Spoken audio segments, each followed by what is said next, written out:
the most recent dream that I had, a frequent dream that I always get, is of me walking by country roads, beautiful scenic roads, and on either side are rivers, a lot of water, and I'm always walking through a canopy of like a forest, which is very common here in India. You'll find it always in countrysides. It's like pretty lush green.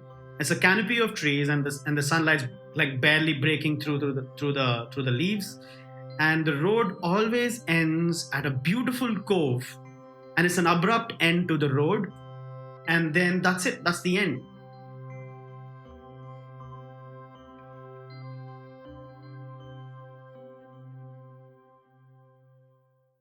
I remember these walks very vividly with my mom. We would always go attend evening mass. We are Catholics, so going for daily mass is something that we do over here.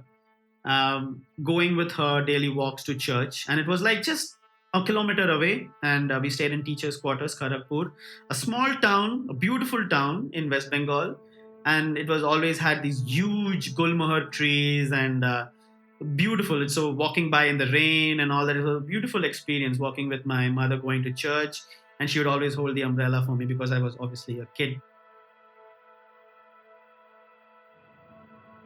The trees are exceptionally huge. They are like giants. And when I reach the cove, it's like a feeling of like the beach feels bigger, that the sea feels bigger, everything feels bigger, and I feel small.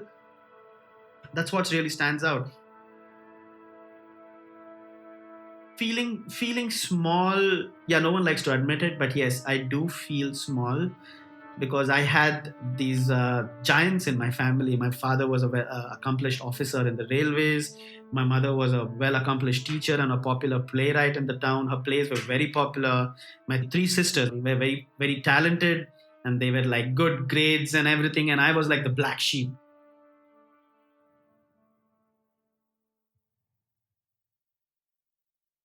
You could say that I'm connecting my new I'm a father now, fatherhood, to my experiences as a child and to my own father, or my own childhood.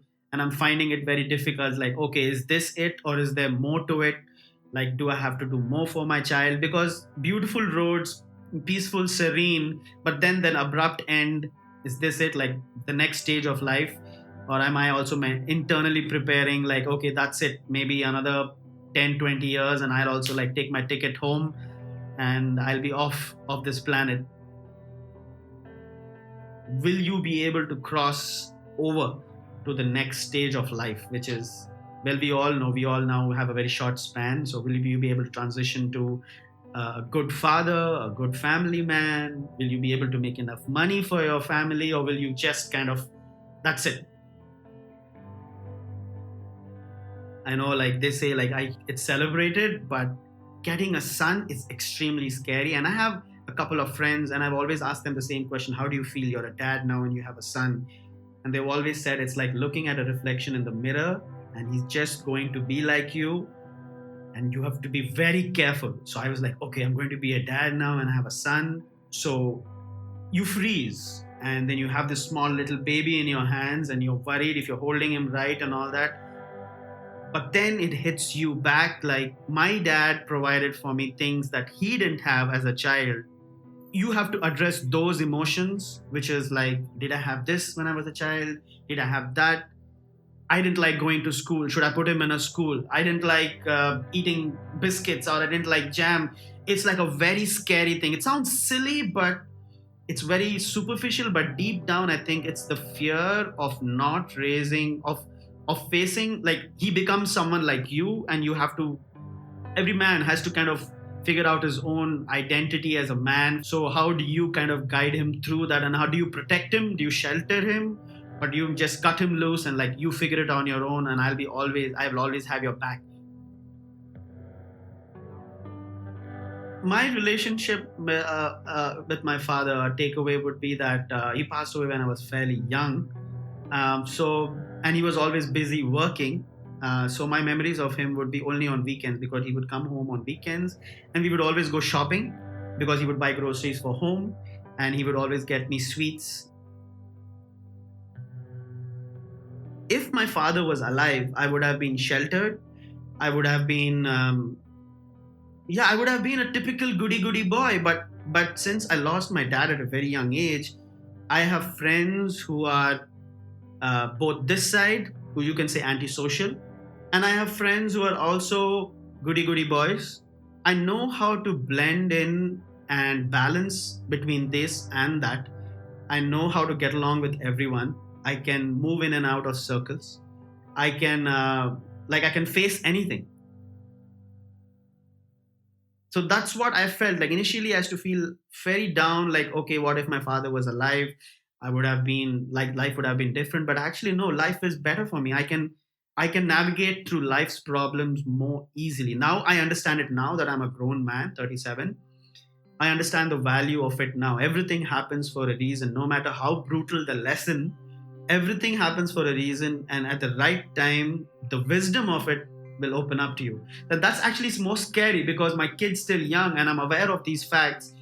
So do I need to be around for him, or do I need to give him more space? Because the more I'm around with him, I'll play with him and he'll get attached to me, and then suddenly something happens to me, and if I'm gone, he has to come to terms with the fact, okay, dad's not around, and he will go through these emotions, and then he'll be attached to me, and then suddenly no longer there, will he be able to recoup? So I'm coming to terms with those things, where these are very dark things, but I think about it often.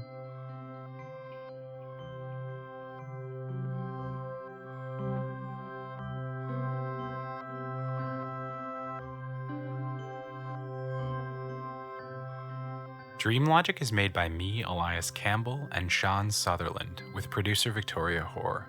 Original score by Sean Sutherland. Cover art by Stephen McLaughlin. Special thanks to this week's guest, Peter. You can follow us on Twitter and Instagram at DreamLogicShow. If you have a dream you'd like to share, email us at dreamlogicpod@gmail.com. If you want to support the podcast, please subscribe, rate, and review, and share the show with a friend. You can also make a donation via our website, dreamlogicpodcast.com, which will help us continue to make the show. Thanks for listening.